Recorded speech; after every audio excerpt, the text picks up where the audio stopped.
Bem-vindo a todos que estão aqui com a gente hoje no Innovation Festival para mais uma sessão. Estou super feliz com esse convite, estou honrado até porque eu vou conversar aqui com caras que são aí grandes nomes do mercado, que me inspiram, liderança jovem, então vai ser um bate-papo extremamente informal para a gente falar sobre um tema que é muito legal, Martech, e essa trilha da a nova comunicação. Então vamos falar de tecnologia, conteúdo e dados na geração de valor para as marcas, um tema que é muito, muito legal, que eu me interesso muito. Eu sou Gabriel Valejo, vice-presidente de marketing na Oracle para a América Latina, vivo a tecnologia e vou aprender muito aqui com essa galera para entender outros cenários, outros contextos de como as marcas vêm se posicionando e como esses três caras, e já vou começar a falar deles, estão ajudando as empresas a se posicionarem nesse novo mundo. Então, primeiro, quero dar as boas-vindas ao Giovanni, que lidera a Accenture Interactive. Não vou fazer aquele discurso inicial padrão, a gente vai batendo papo e cada um vai poder se apresentar e contar um pouquinho. Giovanni, bom te ver de novo, cara, e bem-vindo. Obrigado, Gabriel. Um prazer enorme estar aqui com você e com todo esse painel. Legal, cara. Um outro nome de peso, Thiago Baron, que lidera a Dojo. Baron, bem-vindo também a esse nosso papo. Obrigado, Gabriel. Muito prazer falar contigo. Prazer estar aqui colado com a Fast Company nesse momento. Show. E, não menos importante, Edu Simon, que lidera a galeria, passou por uma transição grande, vem empreendendo aí no mercado de forma também muito inovadora. Edu, bem-vindo, cara. Obrigado, Gabriel. Prazer estar aqui com você. Vai ser divertido bater um papo sobre Martech. Legal, legal. Vamos lá. Então, assim, para começar, acho que tem um ponto bem importante. A gente está com três lideranças aqui com perfis bem diferentes, com trajetórias aí bem consistentes no mercado e ajudando a desenvolver novos modelos para esse futuro. Todo mundo discute futuro, acho que dá um frio na barriga quando a gente fala de futuro, porque ninguém tem a resposta definitiva, mas só de ter a intenção de chegar na resposta, acho que é extremamente positivo. E não dá para ignorar, para a gente começar o papo, falar um pouquinho do contexto que a gente está vivendo e principalmente sobre os desafios que nós, como líderes, e que as marcas no mercado, as agências, têm em relação a três pontos de vista bem importantes, em que um são demandas do passado, modelos de negócio que a gente tem que transformar, a forma como a gente se relaciona entre cliente e agência, que é um contexto de sempre se reinventar para se tornar cada vez mais relevante do ponto de vista de negócio. Tem demandas desse novo contexto que a gente está vivendo, a pandemia trouxe aí uma disrupção importante para a gente, tem a oportunidade de surgimento de novos modelos de negócio, tem o surgimento de novos comportamentos nas audiências com as quais a gente tem que interagir, e tem os problemas do futuro, que é, se a gente não resolve o que aconteceu no passado, que a gente ainda tem um legado de responsabilidade, se a gente não começa a atacar esses problemas atuais, a gente vai viver coisas que a gente ainda não sabe ainda. Então, what's next? Então, esse papo vai ser para capturar a visão de vocês três em relação a esses aspectos. Para começar, queria trazer uma conversa que eu acho interessante ouvir de cada um de vocês em relação mundo velho e mundo novo. Vocês estão trazendo novos modelos de negócio para o mercado, cada um do seu jeito. E eu queria que vocês começassem contando um pouquinho como é que é esse desafio da reinvenção num mercado que tem todos os olhos, né, de todos os clientes esperando inovação, esperando criatividade e, ao mesmo tempo, esperando cada vez mais a relevância estratégica e a conexão com o negócio. Como é que cada um de vocês, aí eu vou começar para quem está por cima aqui, o Edu está na caixinha de cima. Edu, queria começar contigo, para você contar um pouquinho para a gente como é que você está vivendo isso e quais são as principais decisões estratégicas que você vem tomando aí na tua nova empreitada. Legal, Gabriel. Puta, eu estou num momento bem interessante de transformação e eu acho que a origem da minha inquietude que me levou a fazer esse movimento tem tudo a ver com o nosso papo aqui, cara. Nos últimos 6 anos, eu estava liderando uma operação parruda de publicidade, de propaganda, dentro de um grupo internacional. Cara, a gente fez um shift no negócio, acompanhando a mudança do mercado, né?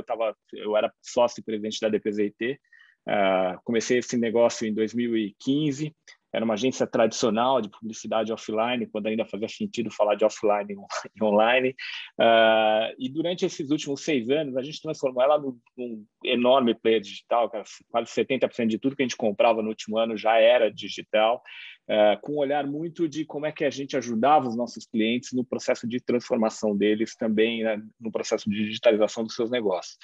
Só que eu vinha sofrendo nos últimos 2 anos, e a pandemia acho que me empurrou muito nessa direção de, puta, a velocidade de transformação está tão grande, quando eu olho para os meus clientes, olho para o que está acontecendo com os consumidores dele, tem uma combinação mágica aí, que é o uso de dados, tecnologia e criatividade, que está transformando tudo à minha volta.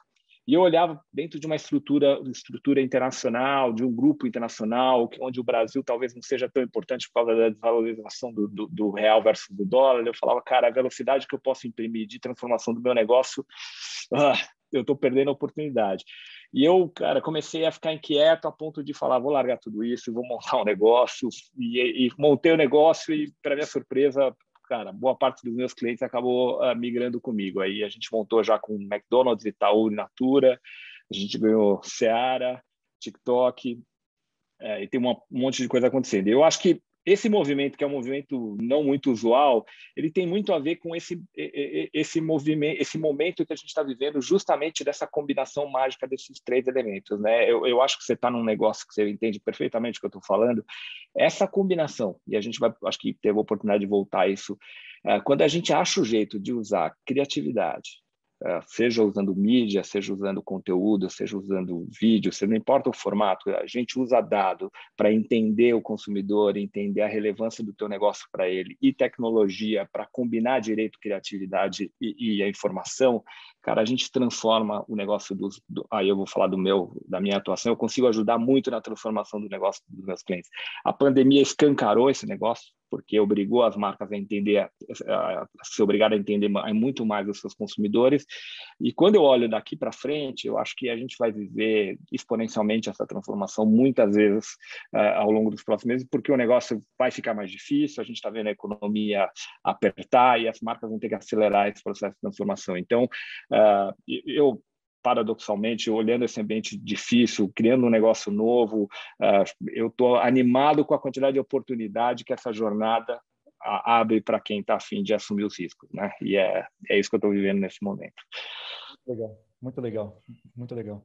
E aí vou passar a bola para o Giovanni, já fazendo um gancho aqui, que a Accenture Interactive já tem uma conexão super forte historicamente com o contexto de negócio, né? Não só do ponto de vista de publicidade, comunicação, conexão da marca com a audiência, mas já muito intrínseca em apoiar as empresas em transformação digital em todos os espectros, né? Então, como é que você está vendo essa transformação, a tua nova liderança lá? Como é que você vê esse encaixe entre os desafios atuais frente ao que a gente está discutindo?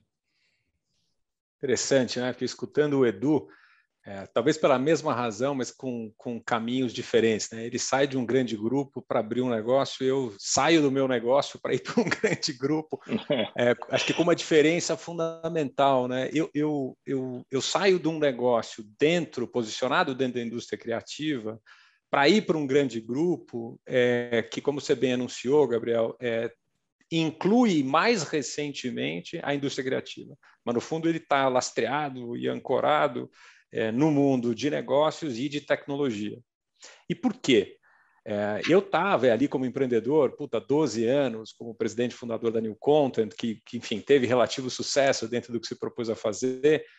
Eu estava absolutamente consciente de que só essa camada da construção narrativa, do que é e do que a gente entende ser a diferenciação da marca, tanto do ponto de vista do que ela acredita, do que ela fala, do que ela, enfim, de como ela se expressa, absolutamente consciente de que isso era uma condição fundamental, mas não suficiente para gerar o valor necessário, né? E que se eu não conseguisse conectar isso com uma dimensão muito concreta, mas efetivamente concreta de negócio, de modelo de negócio, de geração de valor, de como, no fim do dia, as empresas ganham ou perdem dinheiro, eu ficaria numa epiderme, assim, de novo, divertidíssima, super bacana, de alto valor, mas de baixo impacto, né? Então, eu fui atrás disso. E aí, claro, o que eu já sabia, descobri mais e melhor 3 anos dentro da Accenture, que a tecnologia é o grande enabler disso. Tecnologia no sentido bastante amplo, não só aqui o lado do que a gente vai falar de Martech, mas, enfim, uma gama de tecnologias, né, que, de fato, hoje são os grandes habilitadores dessa transformação e do impacto que a gente realmente pode gerar. E aí tem esse tripé fascinante entre o que eu sou capaz de imaginar, o que eu sou capaz de impactar e o que eu sou capaz de habilitar.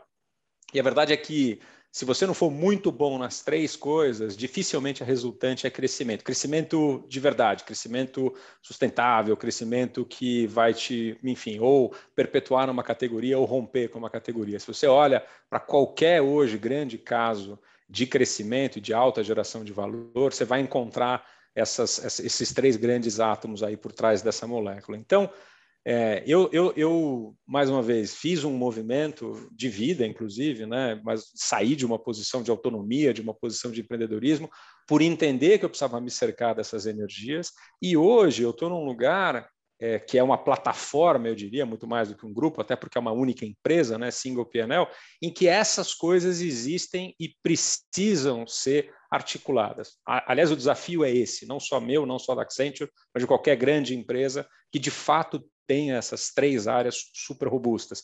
Como é que eu articulo isso e como é que eu faço, em determinados momentos, a dinâmica do trem, né?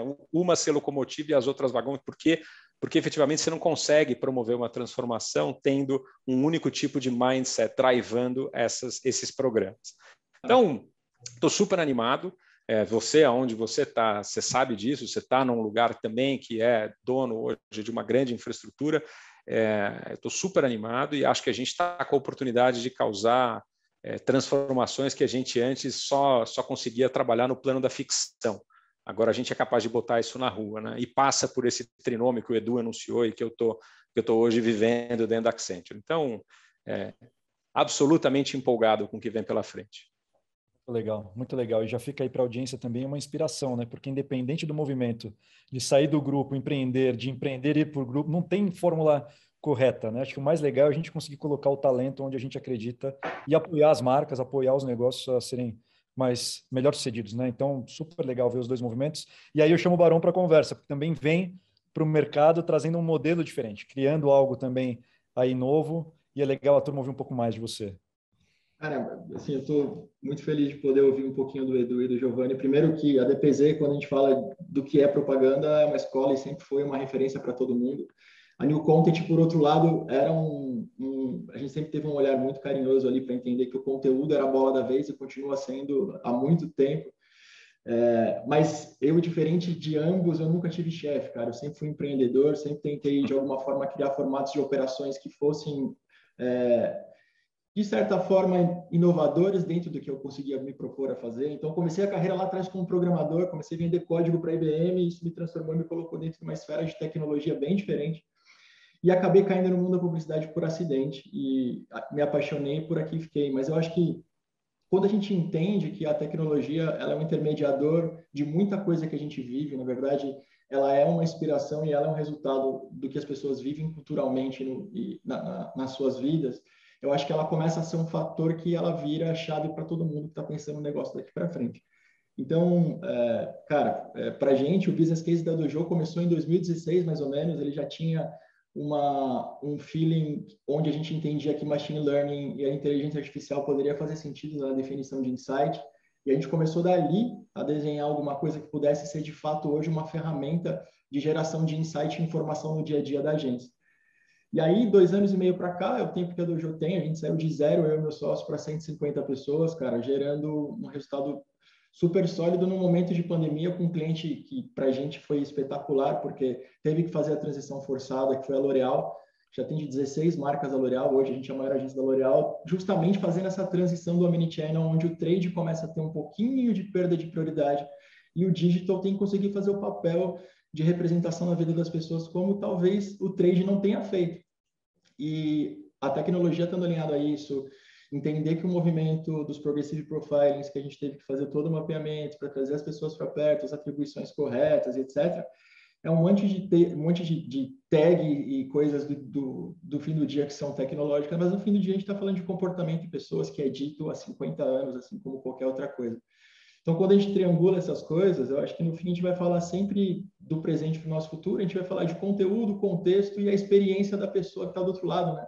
No momento consumidor ou no momento não consumidor. Então, acho que é um pouquinho disso tudo. Mas, cara, as palavras deles foram muito legais, assim, e motivam muito quem vem de baixo, como a gente que está buscando um caminho, ver que tem uma galera que já tinha uma carreira consolidada, pensando em se movimentar para fazer bem para o mercado. Então, Legal, muito legal. Eu vou pegar o teu gancho, porque está todo mundo falando muito de inovação, da tecnologia como habilitador.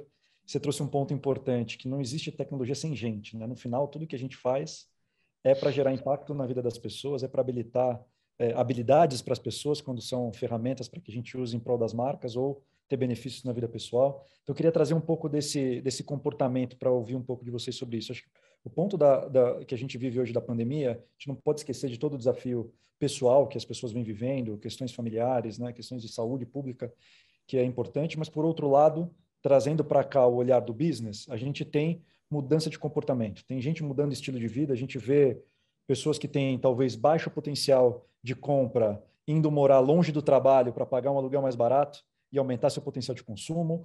Você vê pessoas com alto potencial de compra saindo de São Paulo para melhorar a qualidade de vida, e eu brinco que é o êxodo de voltar para o interior, ir para a praia e ter uma moradia diferente. A compra digital, falando um pouco do Omnichannel que o Barão trouxe aqui, mudou completamente. Então, a gente vê um canal que passou a ter muito mais relevância. E aí uma briga pela hipersegmentação, entendimento desse comportamento. Outro dia eu estava lendo um dado que falava que as pessoas hoje passam pelo menos 20% do tempo do celular no banheiro.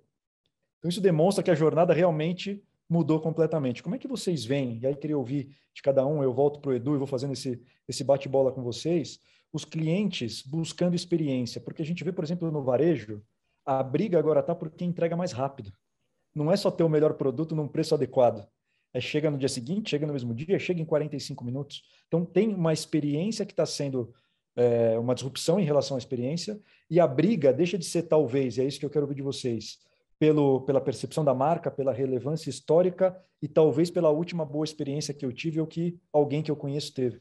Como é que vocês enxergam isso? Queria começar primeiro pelo Edu. Legal. Gabriel, eu vou fazer só um ajuste aí numa coisa que você falou, que eu acho que não é ou, é e, tá?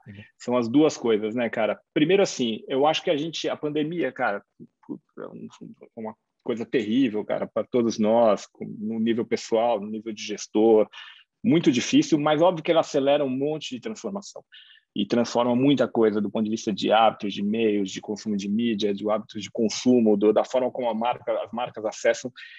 E eu acho que ela acelerou a forma como a gente entende, compreende uma série de coisas que eu acho que intuitivamente a gente via fazendo e nesse momento a gente foi obrigado a rapidamente entender e colocar tudo de forma acelerada, alinhado, né?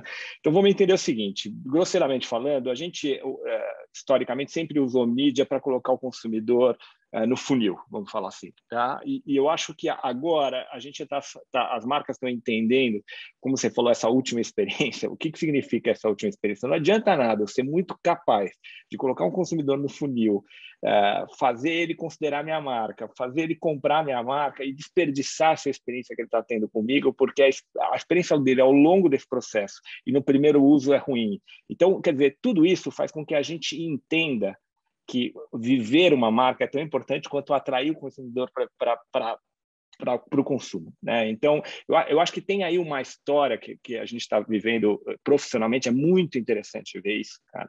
E é por isso que eu insisto muito no modelo que a gente acredita que cara, eu acredito muito em oferecer um funil integrado e um olhar de como é que a gente captura insight ao longo do processo do funil inteiro. E eu não gosto muito de marcas que tem 10 fornecedores diferentes, porque você desperdiça muita oportunidade de entender o consumidor, entender onde ele abandona, entender onde ele deixa insights ao longo do processo. Quando isso fica solto, a gente desperdiça muita oportunidade de entender esse consumidor. Eu acho que a gente está vivendo um momento onde as marcas estão entendendo que a experiência é delas, né? E isso faz parte do processo de desenvolvimento da jornada que ela constrói de vida dela junto com o consumidor. E isso faz parte da oportunidade que ela tem de desenvolver produto, de desenvolver o tempo de vida dela junto com o consumidor. Então, é um momento onde criatividade, para mim, a gente está criando novas oportunidades de usar a criatividade de uma forma expandida com os clientes, né? Hoje em dia, quando você pensa em criatividade, como você tem muito acesso a insight, muito acesso à informação, você pode pensar em criar produto, pensar em criar design de experiência, criar... e isso, para quem trabalha na indústria, é muito libertador, né? Eu acho que o Giovanni, cara, todos nós o Barão, estamos há bastante tempo na indústria. A gente sabe que antigamente a gente pensava em criatividade só para atrair um consumidor até a marca. Hoje a gente pode pensar em criatividade para tudo, né? Porque a gente entende melhor o processo de vida daquele consumidor, o tempo em que ele fica em contato com a marca. Então, eu acho que, de novo, eu sou um cara otimista, eu olho para como a indústria está se reinventando, do ponto de vista de oportunidades, daquilo que a gente pode oferecer para as marcas, é muito interessante, cara. Isso tem muito a ver com esse momento horrível que a gente passou e continua passando, mas que se a gente der 2 passos, a gente, com o tempo, vai conseguir enxergar que ele é profundamente transformador no que ele oferece de oportunidades da gente entender a relação das marcas com as pessoas, né? Legal, muito legal. E, Barão, você trouxe um exemplo de um cliente que mede lá na ponta o resultado de venda dia a dia. Como é que você está vivendo isso com os seus clientes? Como é que você está vendo essa questão dessa nova jornada de como entender os consumidores nesse novo contexto? Porque é desafiador. Você falou lá atrás, no final é entender de gente, entender de comportamento para estabelecer conexões verdadeiras. Como é que você está vendo isso? Cara, acho que o maior desafio que a gente tem passado e passou com o L'Oréal e continua passando é entender que o ecossistema de comunicação mudou, ele ficou muito maior e a gente tem canais proprietários, canais não proprietários, a gente tem o trade acontecendo e como é que a gente triangula tudo isso e atribui os devidos valores a cada uma dessas etapas. Então, não é porque ele começa a jornada dele de busca no digital hoje que ele vai terminar no digital. Em alguns momentos, ainda mais quando a gente fala de tratamento de pele ou a gente fala de perfume, coisas do gênero, ainda é uma forma de se fazer compra muito offline. Mas a partir do momento que você consegue, de fato, achar os triggers corretos, que aí volta para o ponto de vista de como é que a experiência está sendo atribuída para essa pessoa, como que a comunicação está se fazendo jus ao que ela espera e como que a gente se coloca pertinente dentro do que ela está buscando, acho que tem um lance de orquestração de e-mails aí que talvez ele seja até mais importante do que a gente fala com essas pessoas. E eu acho que isso é o grande barato. A gente fala muito hoje, discutindo com os clientes, que aquela relação de que você trocava uma lâmpada antigamente com 2 pessoas. Hoje, para trocar a mesma lâmpada, você precisa de 15, porque tem um monte de gente fazendo atividades extras ali para conseguir mapear todo esse contexto da experiência. Mas, no fim, e eu acho que é onde a L'Oréal ou qualquer outro grande cliente que a gente passou nesse momento de transformação digital, essa aceleração teve vários benefícios gigantescos. E também agora a gente vai começar a colher o que de ruim ficou nesse caminho, porque várias coisas foram sendo derrubadas para fazer as empresas não pararem dentro desse modelo. E agora a gente tem que saber como é que de fato o Omnichannel funciona, né? O Omnichannel é um conceito muito bonito, mas atribuições de on para off, como é que tudo isso pode acontecer, mesmo usando ferramentas Oracle, que é uma coisa que a gente usa bastante, são elementos que ainda a gente tem que buscar. Então, ser criativo é uma coisa, ser inovador é outra, né? Acho que ser criativo é trabalhar com as ferramentas que a gente tem para entregar o melhor que a gente pode em cada situação e inovar de fato e trazer uma eficiência é uma coisa que todo mundo está buscando. Mas é um pouquinho sobre isso, como é que a gente orquestra esse ecossistema e conecta tudo para que a experiência do cliente seja uma só e não seja picada e variável dentro de tudo isso. Legal. Ô, Gabriel, posso bagunçar teu roteiro só um Lógico, segundo, manda cara? bala. Eu queria dar um exemplo, Falar. pegando até um pouco o que o Barão falou. Cara, ao longo dessa pandemia, a gente fez um projeto para o McDonald's que eu queria usar como exemplo porque ele tem a ver com isso de como é que quando você consegue acompanhar o consumidor ao longo da jornada inteira, é interessante como você vai aprendendo sobre ele, né, cara? A gente descobriu, usando um pouco de leitura de rede social, que o consumidor no Brasil chama o McDonald's de Mac, né? Porque tem uma puta intimidade com a marca, e aí, cara, quando você é muito íntimo de alguém, daqui a pouco eu estou te chamando de Gabi, e aí eu começo a te criar um apelido e tal. E a gente usou esse insight como elemento criativo para mostrar essa intimidade da marca ao consumidor. Puta, usou isso em campanha de massa e tal.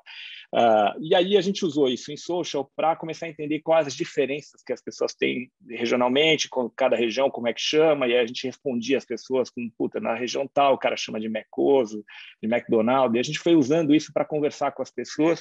E aí a gente foi aprendendo ao longo da pandemia, porque o consumidor está em casa, cara, a gente cria um distanciamento, a gente foi aprendendo como é que esse estímulo criativo foi descendo para as pessoas. E aí foi nascendo evoluções da campanha, tipo Maczice, que é qual é a estranhice que as pessoas têm, o jeito que elas comem, e as pessoas começaram a responder a esses estímulos, e a gente foi aprendendo em como é criar produto, criar promoção em cima disso, promoção personalizada usando o app, e aí a gente foi a chegar num extremo de usar o Big Brother para fazer uma festa do pijama, para estimular as pessoas com o QR Code a fazer download do aplicativo, para comprar os pijamas que tinham na festa, e aí tinha uma promoção personalizada no QR Code para quem baixava, de acordo com a segmentação. Então, eu estou te falando isso porque, cara, eu não sei se a gente pensaria nisso numa situação fora de uma situação tão extrema quanto o consumidor está em casa, não indo às lojas, a gente já ter comprado o Big Brother, o que eu faço com essa propriedade, como é que eu estimulo as pessoas a baixarem download, como é que eu aprendo mais sobre o consumidor.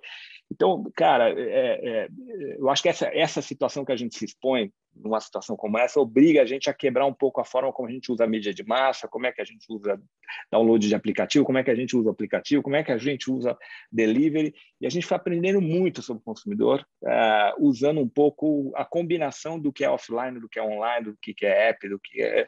E, cara, o resultado disso, do ponto de vista para a marca, de indicadores de marca, de resultado de venda, foi espetacular. É um baita, todo mundo aqui lembra, né? Completando, acho que para o Edu, acho que você ia falar exatamente isso, é um baita case de integração de consumer experience, né? De você saber, cara, que o cara tá assistindo o Big Brother e motivar a vontade dele de comer um Maczinho à noite e fazer isso acontecer e fazer o cara entender que aquela referência era para ele. Baita case, muito legal mesmo.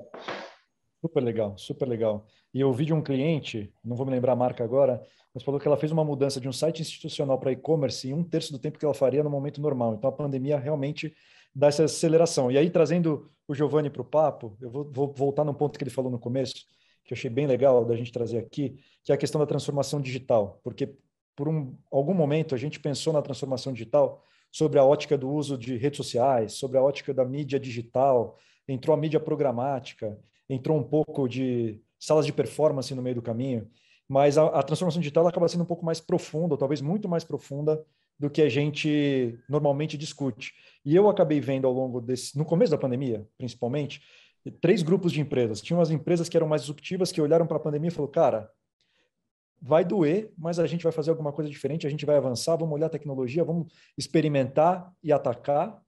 Empresas que ficaram um pouco mais receosas e vamos observar e entender para onde esse vento está soprando antes de eu tomar qualquer decisão.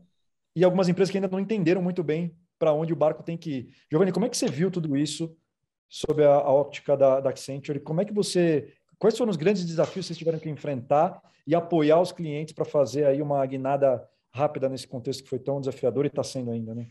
Esse é o nosso dia a dia lá, né? Eu acho que hoje, você pensar no ramo que a gente está, que é o ramo de advisory, de ajudar as empresas a implementarem coisas, a realizarem movimentos que elas, por alguma medida, não conseguem fazer sozinhas, a sopa do dia tem sido essa, né? Como é que a gente ajuda a orquestrar e fazer esses programas de transformação e todas essas acelerações mais do que necessárias acontecerem. Agora, acho que é importante o seguinte, cara, eu sou um tarado por modelo de negócio, esse negócio que eu estudo muito e me interesso demais. E eu participo de um grupo global há uns 5 anos já, até antes de Accenture, que olha especificamente para as tais das DNVBs ou Direct Brands, que são esses bichos novos que nasceram já num contexto hiperdigital, já num contexto onde eles não tinham capital e distribuição como as grandes alavancas aí de diferenciação. E em linha com o que o Edu contou do case maravilhoso deles de Mac e com o que o próprio Barão comentou da história da Dojo, tem uma coisa que eu acho que é um shift assim, muito importante, muito evidente que você vê nesse perfil de empresa, vis-à-vis o establishment e o que a gente tem aí como os grandes legados, que hoje ainda estão numa pira de achar que a próxima fronteira é serem diretas ao consumidor, o chamado D2C, quando, na verdade, o grande barato, e se você parar para pensar e ver os modelos bem-sucedidos, que são experience-based, na verdade, eles são direct from consumer. Essa capacidade de entender e atender com um tempo de reação, inclusive em produto e serviço, não só em comunicação, muito mais rápido, é que faz a diferença. Se você olhar para e aí eu vou citar alguns exemplos de fora, só para não correr o risco de ser indelicado com alguns clientes daqui, mas se você olhar o que uma Stitch Fix está fazendo na moda, o que uma Glossier está fazendo na beleza, o que uma Blue Harpoon está fazendo em comida, ou uma Freshly, que olha para 40 mil reviews de comida em rede social e transforma isso em mudança de receita da comida que ela entrega em 5 semanas, quando a indústria alimentícia demora 9 meses para fazer a mesma coisa, se faz, né? Então, a mudança aqui se eu consigo subverter a lógica de ser outside in, e de realmente entender o que o meu consumidor quer. E aí eu vou alinhar processos, eu vou alinhar meus departamentos, se é que eles têm que existir, que toca acho, um pouco a tua pergunta aqui, que é que tipo de competências eu tenho que combinar em qual etapa do processo para ser capaz de aproveitar esse privilégio que a gente tem hoje, que é de estar em contato direto. A grande força, a grande mudança, o que fez a tecnologia, a grande consequência da tecnologia é a desintermediação. A gente está falando hoje da volta das houses ou de competências internas por uma única razão. Porque com a desintermediação, eu passo a ter a prerrogativa de escutar e conversar com o meu consumidor. Cara, se isso não é a oportunidade do século de reimaginar a forma de construir e ativar a marca, eu não sei qual é. Então, assim, ao teu ponto de qual é o grande desafio? O grande desafio, pasme, não é tecnologia, porque ela é abundante hoje. Melhor ou pior, nem todas são do nível da Oracle, mas melhor ou pior, você tem N vendors e soluções para qualquer um dos componentes da arquitetura que você precisa pôr de pé. Eu vou além, não acho que é processos, apesar de ser uma grande dor, você tem uma baixa maturidade em processos e cultura ágil, mas isso se aprende, para isso, enfim, é uma questão de disciplina, dá para fazer. O maior entrave que a gente vê hoje é cultura. Você tem um grande roadblock em relação a todos os programas de transformação que a gente está ou liderando, ou envolvido, ou ajudando a acontecer, é uma mudança de cultura, é essa crença, e aí são crenças, tá? Crenças de que eu, gestor de marca, eu, dono de produto, eu, dono de canal, é quem tenho a prerrogativa de dizer o que deve acontecer na minha próxima eventual melhor interação.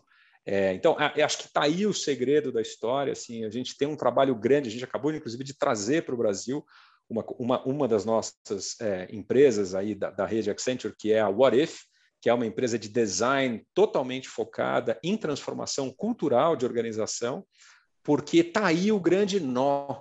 Quando você senta com o C-Level, né, o grande nó é o Game of Thrones que está instaurado entre essas cadeiras nas suas crenças de como deveria ser o processo e como, de fato, a gente põe o consumidor no centro. Então, tem um trabalho importante de mudança de cultura que tem que começar lá em cima. A partir daí, pessoas, processos e tecnologia no lugar certo, a coisa flui. Tá? Não é fácil, estou simplificando aqui, não é fácil, mas em termos de prioridade, acredite, tecnologia é o último dos entraves e é o mais fácil da gente resolver. No final, a gente está falando de gente, né? No final, as organizações é a soma de um montão de gente, cada um com seu desafio pessoal, com seu interesse pessoal no mesmo agendas, contexto, as incentivos agendas. diferentes, total, é isso aí. Legal, legal. É um bom olhar, porque no final a tecnologia tem que estar ali a serviço das pessoas, né? E as empresas precisam olhar para isso. E realmente, transformação digital sem mudança cultural, você tem uma barreira brutal de realização, né? Na prática, é isso. E ainda ficando nesse tema, eu acho que tem um ponto que vocês falaram um pouquinho, que eu queria explorar um pouco mais, que é a questão da real utilização dos dados. Acho que tanto o Barão quanto o Edu trouxeram exemplos interessantes aí, e eu vejo esse desafio, porque a gente ainda vive aquela discussão do modelo, se é um modelo on, se é um modelo off, se é um modelo híbrido, os investimentos indo muito mais para o online, a mensuração acontecendo de forma prática muito no digital, porque o offline a gente tem aí questões de modelos de atribuição ainda. Mas como é que vocês estão vendo, como é que vocês estão vivendo a utilização dos dados? Porque a gente saiu de um contexto de 5 anos atrás, talvez lá acho que 5 anos é um número bom, para falar das salas de performance, né? E um contexto que todo mundo se orgulhava de ter uma sala. Depois as pessoas falam, cara, o que eu faço com tudo isso de informação? Para que servem esses dashboards? Aí entra a conexão entre cultura organizacional, habilidades, que é o que o Giovanni está trazendo, e um pouco da tecnologia, que realmente ela é abundante hoje. Como é que vocês estão vivendo essa experiência e como é que vocês estão apoiando os clientes de vocês para traduzir dado em resultado?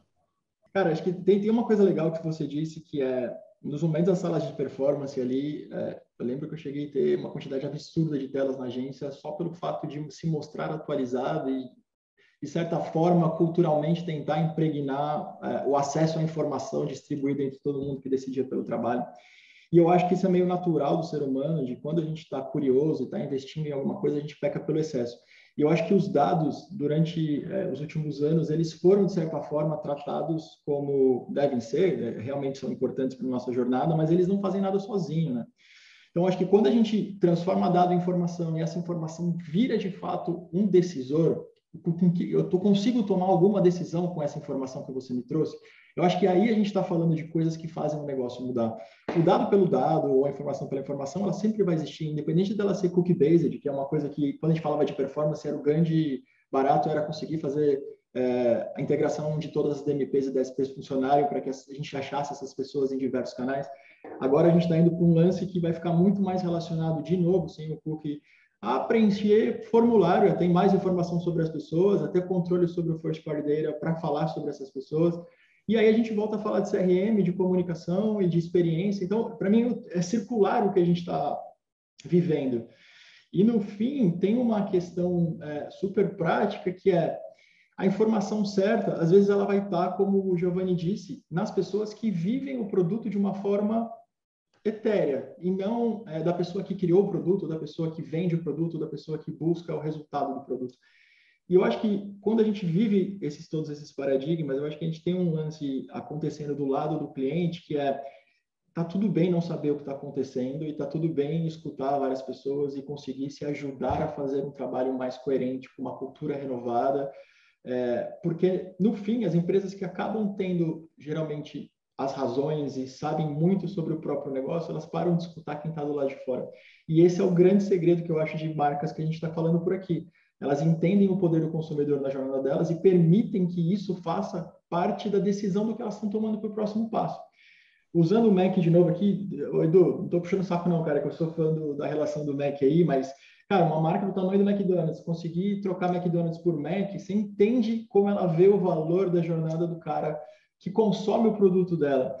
E tem várias outras gigantescas que poderiam passar por um caminho similar, que acabam parando no primeiro não de uma apresentação como essa, porque entendem toda a burocracia interna sendo um impeditivo para não escutar o consumidor e escutar só o próprio pessoa que está lá dentro. Então, de novo, acho que o contexto cultural é imprescindível, mas ao mesmo tempo a gente tem que entender quais são esses triggers, né? Então vai lá, Giovanni, contigo, manda bala. Vamos lá. Não, o que eu queria dizer sobre os dados é que eu acho que, considerando que eles talvez sejam o elemento mais importante e vital em tudo que a gente quer fazer e pode fazer do ponto de vista de inovação, e que sem uma estratégia, uma estrutura de dados, a gente não vai a lugar nenhum, a abordagem que a gente tem tido na Accenture em relação ao nosso time de Analytics é trazer o nosso time de design junto e antes, construindo e constituindo o que a gente tem chamado das data missions, onde a gente consegue mostrar a aplicação e os casos de uso que a gente vai habilitar, tendo uma estratégia, uma estrutura de dados diferente e ajudando o cliente a entender assim, tudo o que precisa ser feito para que a gente consiga capturar dado melhor, tratar dado melhor, fazer as análises que a gente pode fazer e precisa fazer em cima deles, para então ativar esse dado lá na ponta através do canal que for. Tá? Então, essa abordagem de design acho que tem sido um jeito poderoso de mostrar o impacto e a importância dos dados. E eu estou com o Barão em entender que tem um de volta para o futuro acontecendo maravilhoso em relação ao chamado mundo do CRM. Aliás, a gente tem tratado muito disso. Existe uma nova infraestrutura de mídia crescendo, olhos vistos. Existe uma nova visão de mundo em relação a first party data, fim de cookie e tudo mais. E essa lógica das relações de longo prazo, em que a criatividade vai assumir inúmeras formas e versionar em função de quem você é e do que você fez no verão passado, explode a cabeça, tá? De qualquer perspectiva aqui de construção e ativação de marca. Então, eu acho, e estou com ele, de que ainda que a gente queira falar de novas tecnologias, já que a gente está no Festival de Inovação, e realidades isso, aquilo outro, o velho e bom CRM está passando por um revival inacreditável, quando a gente pensa em como trazer um caso de uso de dados aqui super transformador.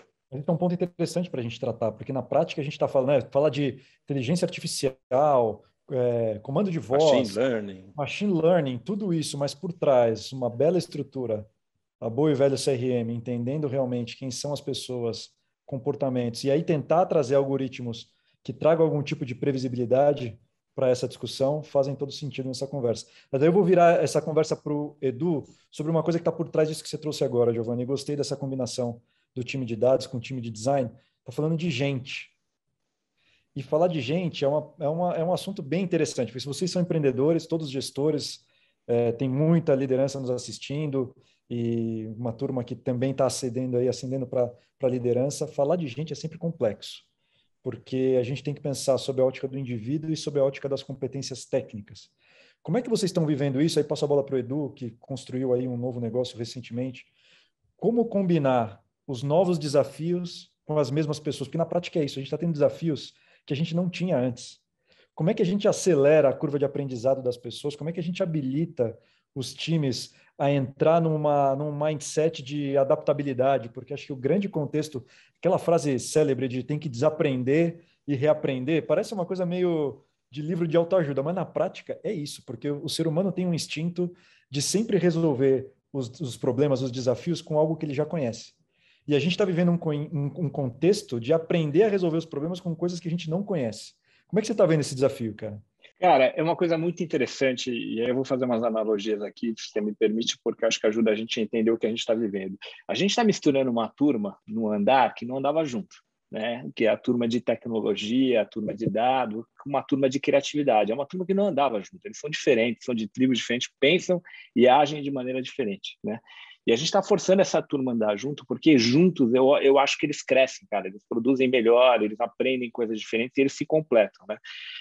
E quando eu percebi que tinha uma questão cultural, uma barreira cultural para a gente vencer aí, porque, cara, não é só botar essa turma para andar junto que vai funcionar, me caiu um clique que o desafio era grande pra caramba, né? Eu fui ao escritório do Google em Nova York, cara, e eu estava lá rodando, fazendo aquela tour com os caras, e aí me botaram lá para ver a área comercial, e tinha sempre um cara de pé e um cara sentado trabalhando mais ou menos junto, e eu falei, puta, o que é isso aqui que eu não estava entendendo, né? Ela falou, não, esse cara aqui é um engenheiro que cola do lado do cara comercial quando ele chama, porque o cara que vai vender ele precisa ter do lado um geek ali, um cara engenheiro, para ter certeza de que ele vai oferecer alguma solução que dá para depois realizar e tal. E, puta, aquele negócio ficou na minha cabeça, e eu achei que a solução ela era, em parte, física. Né? Eu acho que o escritório, o ambiente, ele tem que ajudar as coisas a acontecerem nesse momento em que a gente está... existe um problema geracional, né, cara? A gente ainda tem uma geração que está vivendo essa transição. Então, puta, eu vou pegar o meu negócio. No meu negócio hoje, eu tenho, sei lá, são 210 pessoas na galeria, eu tenho quase tantos criativos quanto engenheiro de dados, cara. Isso é algo que é impossível de imaginar há 3 anos atrás. É impossível de imaginar. Isso mudou o meu ecossistema lá dentro, né? Então, eu estou tendo que forçar essas pessoas a falarem a mesma língua, a se integrarem, a um ajudar o outro a gerar insight. O processo muda, né? Porque antigamente dado a gente usava no começo do processo, mudou tudo. Né? Mudou eu estava ouvindo você falar, cara, eu estava lembrando como mudou o processo das salas de performance. Isso mudou, isso não existe mais, porque hoje em dia você aprende antes, durante e depois, e você muda a campanha. O criativo atua antes, durante e depois. Ele não entrega a campanha e vai para outra. Ele tem que ir atuando ao longo do processo inteiro junto com o cara de dados. Então isso muda completamente o jogo, a forma de jogar. Né? Então é um processo de transformação cultural, cara. E esse desafio para um gestor que gosta de mexer com o jeito das pessoas pensarem e agirem, é fantástico. Tá, cara? E é um desafio de uma geração. Eu acho que talvez daqui 5 anos alguém vai pegar essa gravação nossa aqui e vai falar o que esses caras estão falando, porque já é normal, a turma já se entende, o cara de dados é criativo também, mas hoje são turmas que nunca andaram juntas e são muito diferentes, a cabeça são diferentes, o jeito de trabalhar é diferente, a língua é diferente, então você tem que, a forma, na galeria a gente alugou um andar só enorme, em vez de ter mesa, eu fiz um balcão que anda a agência inteira e as pessoas sentam no balcão, cara, é um balcão, não, é um só, que eu quero que todo mundo trabalhe junto. 200 pessoas vão sentar juntas mesmo. E aí eu fiz um tratamento acústico para ninguém pirar lá, as pessoas não ficarem loucas, mas eu preciso que culturalmente aconteça o lance dos squads, porque squad é um lance que a gente fala na teoria, mas depois na hora de acontecer é foda, né, cara? Porque aí cada um quer trabalhar no seu canto, onde tem a sua fotinho, o seu computador, a sua mesinha com a sua gavetinha, e não rola, né, cara? Não é um negócio fácil de acontecer. E, de novo, desculpa voltar no tema, a pandemia ajudou, né, a gente, porque acabou com essa história da sua mesa, né, cara? Agora, a hora que voltar, não tem mais tua mesa. A gente já mudou tudo, você já vai voltar para uma realidade transformada, não tem muito jeito, né? Edu, depois me passa o nome do teu engenheiro acústico, que nós temos 1.300 pessoas trabalhando em squad. Cara, tá uma loucura. Quer dizer, tava, né? Agora tá menos. Mas esse é um problema. A gente resolveu o problema de colaboração e criou um problema acústico. E aproveitando esse ponto, Giovanni, uma pergunta, curiosidade, até para a turma toda que está assistindo a gente, porque são as perguntas que estão rodando, né? Como é que vocês estão vendo essa retomada e o olhar para o escritório? Porque uma das coisas que a gente vem discutindo é o escritório ele deixa de ser um ambiente de execução, no sentido prático da tarefa, e um ambiente de colaboração, de construção estratégico-criativa, de alinhamento cultural. Como é que você está fazendo isso, cara? Como é que você está vendo isso? Eu acho que é o tipo da pergunta que já traz a resposta. É isso aí. O escritório passa a ser esse espaço de comunhão, colaboração e de vivência, mais que nada, né?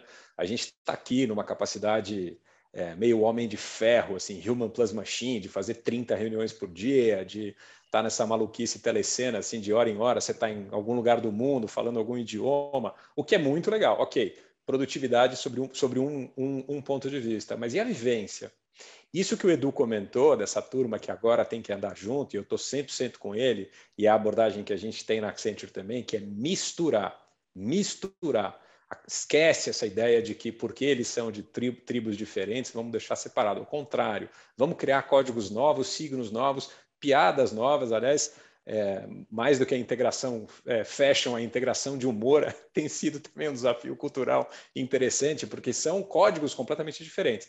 Então, o escritório, o espaço físico, a ideia ali do culto e da comunhão vai vir muito nesse lugar, da vivência, de trocar energia, não só experiência, porque a gente é bicho, a gente é um ser gregário, a gente precisa estar junto, a gente precisa em algum momento olhar um na cara do outro, pegar um na mão do outro com as devidas, óbvio, precauções enquanto a gente tiver que viver isso, e trocar.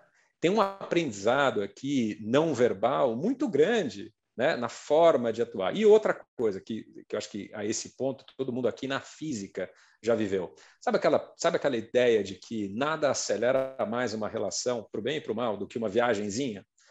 E todo mundo aqui que já passou por isso sabe do que eu estou falando. Em alguma medida, o escritório, com essa visão um pouco mais de cerimônias, de ritos, né, e não tanto de BAU, aí, de uma pegada funcional, também vai ter que trazer essa capacidade de criar dinâmicas que promovam conexão entre as pessoas.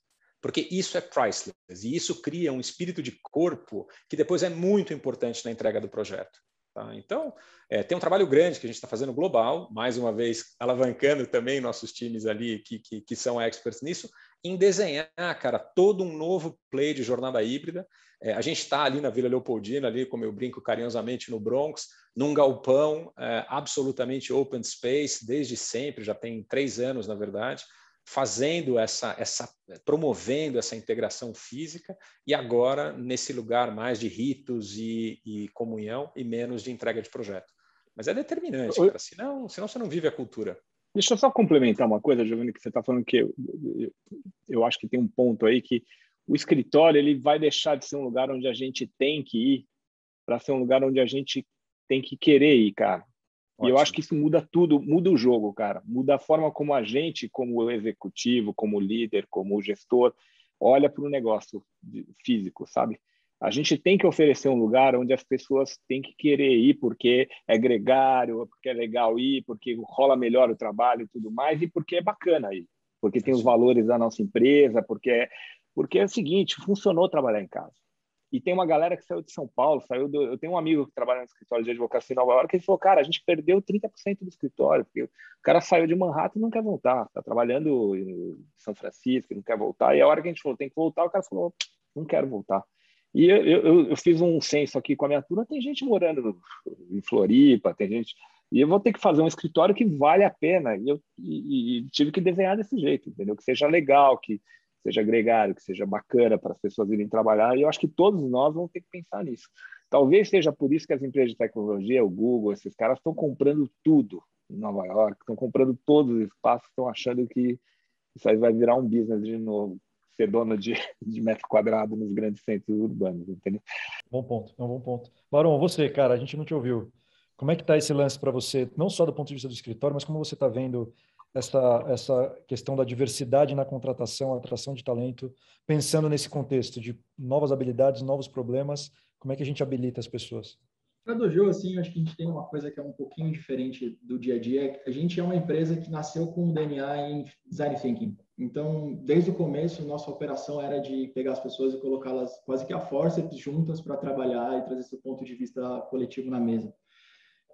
Então, a gente tem parado o ônibus lá na porta da Poli e perguntado, quer trabalhar com dados em agência? Vem para cá, vamos trabalhar junto, porque, de fato, e pensando pelo lado publicidade, agências de publicidade, a gente perdeu muito talento para as startups, para as fintechs, para os mercados de in-house, etc., porque tem um coolness rolando dentro dessas empresas que justamente é o fator tecnológico e o como isso é desejável para pessoas que querem fazer um trabalho de inovação. Só que, ao mesmo tempo, as pessoas que ficaram nas agências, que hoje estão trafegando no nosso contexto, elas precisam receber um estímulo de curiosidade. Eu acho que é aí que mora um pouquinho da nossa tentativa como gestor, é manter esse cara o tempo inteiro curioso. Tipo, olha que legal isso aqui, se você ir por esse lado, ou estudar tal coisa, ou a gente fizer um curso coletivo, ou a gente fizer uma viagem junto, como o Giovanni propôs, nos momentos que a gente puder fazer viagem de novo, vão ser momentos onde as pessoas vão começar a beber um pouquinho mais da fonte um dos outros, e a cultura cresce em torno disso. E isso passa diretamente pela arquitetura do escritório, cara. A gente tem... nosso escritório fica na República do Líbano, ele bem em frente ao parque, são lá 2.000 e poucos metros quadrados, que a gente usou durante 5 meses, fechou e foi para a pandemia. De lá para cá, acabou virando um escritório onde a gente agora vai começar a operar, dia 8 de novembro a gente vai operar, de forma flexível total, porque a gente passou, como o que eu estava falando, se a gente entender que um modelo híbrido, que é o modelo 2 vezes por semana aqui, 3 vezes por semana lá, for obrigado, a gente perde grandes talentos nesse tempo, e para repor talento no momento que a gente está de mercado é muito difícil. Mas, ao mesmo tempo, a gente precisa criar uma sede que faça as pessoas quererem ir. O mesmo desafio de todo mundo. Então, o que a gente tem feito lá cara, se o nosso core é ser design thinking, pensar o design como design estratégico e trazer isso para o core business, pensar isso estruturado, que tipo de arquitetura eu preciso ter para que isso aconteça? E aí vem um pouquinho do background que a gente tinha, cara. A gente foi uma das precursoras a falar de brand experience no Brasil. Então, trabalhando com Disney pra cacete, para vivenciar um pouquinho do que você vive na Disney, experiências no Brasil. A gente está fazendo uma arquitetura e uma revolução no escritório justamente para que as pessoas consigam viver uma experiência de imersão para cada um dos trabalhos de uma forma nova. Se vai funcionar melhor ou pior, só o futuro vai dizer, Gabriel, porque a gente vai viver a experimentação da volta ao físico agora, né? A gente viveu a experimentação da ida forçada para o digital e agora tem a experimentação da volta ao físico. E eu acho que é nosso papel também estimular essa volta de alguma forma, não só pela agência, mas eu vejo muito pelo comércio local em torno das agências, tá? E aí uma coisa quase que um pensamento humano, assim. Em volta ali de onde a gente está, tinha a DM9, tinha a MPM, tinha a Finasco, tinha várias agências em volta. Independente do que aconteceu com elas, tinha outras várias empresas em torno e tinham vários comércios locais que viviam da demanda dessas empresas. A partir do momento que isso não volta, a economia local começa a entrar em conflito e isso se transforma num problema muito maior. Então, um cara que morava em São Francisco, ganhava um salário de São Francisco, ele mudasse lá para Detroit e vai começar a ganhar um salário de Detroit, o custo de vida dele não é referenciável mais à forma como ele foi contratado pelos custos locais do headquarter que ele estava. Então, é justo diminuir também o salário desse cara. Então, cara, tem um monte de coisinhas em torno dessa jornada que a gente não tem tamanho para discutir, mas vai ser interessantíssimo ver como que esses big players vão se posicionar nesse modelo. Porque do mesmo jeito que tem a vantagem do home office, tem as desvantagens. E eu acho que isso tem que ser elucidado para ambas as partes. O contato físico, o dia a dia, a vida, o cafezinho ali, para mim foram os grandes momentos da minha carreira em agência, foi vivido assim. Não foi só numa apresentação magnífica para o cliente ou só num momento onde a gente está estudando e aprendendo uma coisa nova. Mas aquela troca de celebrar junto, comemorar junto, olhar no olho e saber que os negócios estão acontecendo, todo mundo em equipe ali, é muito diferente. E eu acho que isso tem que ser lembrado e valorizado o tempo todo. Legal, muito legal. Turma, todo mundo que está assistindo aí, espero que vocês tenham gostado. Para mim foi muito legal, passou muito rápido o tempo. Quero agradecer, Giovanni, Barão, Edu, pelo tempo de vocês. Acho que o papo foi bem legal mesmo. A gente não ensaiou, então é mais legal ainda quando as coisas acontecem assim de forma tão fluida. E eu também tenho essa visão para 2022 com certo otimismo, com essa preocupação com as pessoas, principalmente, porque a gente tem uma responsabilidade grande, seja com as famílias ou seja as decisões que a gente toma no negócio que impactam a vida das pessoas e que impactam a vida das famílias das pessoas. Então, sempre os dois olhos abertos em relação a isso, mas também olhando para o futuro como uma oportunidade da gente promover novas transformações. Acho que a transformação digital ela já é um status quo. De novo, como eu falei, tem os que estão avançados, tem os que estão atrasados, mas está todo mundo já entendendo que tem que ir para esse caminho. Mas o que a gente vai viver daqui para frente, tirando os desafios, pandemia, tirando eleições no Brasil, que é algo que é bem complexo, eu acho que traz um mar de oportunidades para nós, nas cadeiras de negócio, nas cadeiras de marketing, comunicação, publicidade, para fazer das marcas talvez aí uma mola propulsora para uma nova fase que as pessoas vão ter na vida, fazendo com que essas marcas tenham responsabilidade, criando essas conexões verdadeiras, que é algo que a gente discutiu muito aqui, e gerando valor. Então, eu quero agradecer muito vocês, agradecer a todo mundo que assistiu a gente. Vamos que vamos. Um abraço para todo mundo.